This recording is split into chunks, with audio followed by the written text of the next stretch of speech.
Let's pivot now to the Inflation Reduction Act, or the IRA, that is rapidly approaching. In contrast to ex-US pharmaceutical markets, the US, of course, has historically had decentralized decision-making regarding drug value. What are some of the intended and unintended consequences that you can identify with the IRA, and what will you be watching for to see if the IRA is achieving its desired goals? Well, in terms of intended consequences, it's clearly to reduce prices of drugs with a lot of Medicare spending that have been on the market for some time. In the case of small molecule drugs, 9 years. In the case of biologics, large molecule drugs, 13 years. So the intention is to reduce the prices of these products. The other intention is to lower the out-of-pocket spending for patients on Medicare, with particularly for lower income patients. So that will happen as this law is implemented. Now there are other intended consequences to exempt certain types of drugs from the Medicare negotiations. Orphan drugs, for example, with only a single indication.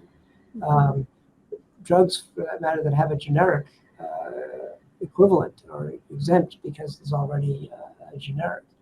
There are, of course, some, let's call them unintended consequences, even though we might expect them. Pharmaceutical companies have new incentives in terms of their development programs. They now will have stronger incentives to develop biologics over small molecule drugs, because those biologics will have more time in the US market before they're subject to negotiations. There are incentives to bring orphan drugs to the market, as long as they only have a single indication.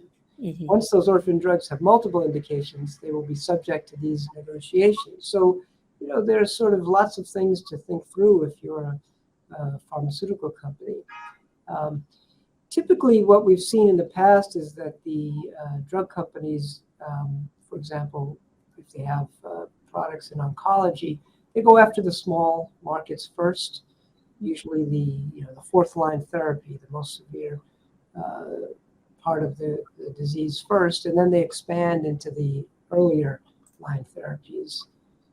And with the new law, though, because you want to maximize the time on the market for the larger indications, it'll change the sequencing of how the drug companies go after these indications, and even whether they'll go after some of the latter indications, if we call them that. So I'll be watching a number of things. Certainly watching how Medicare actually implements this law, because they are given a fair amount of discretion in terms of how they will negotiate the prices.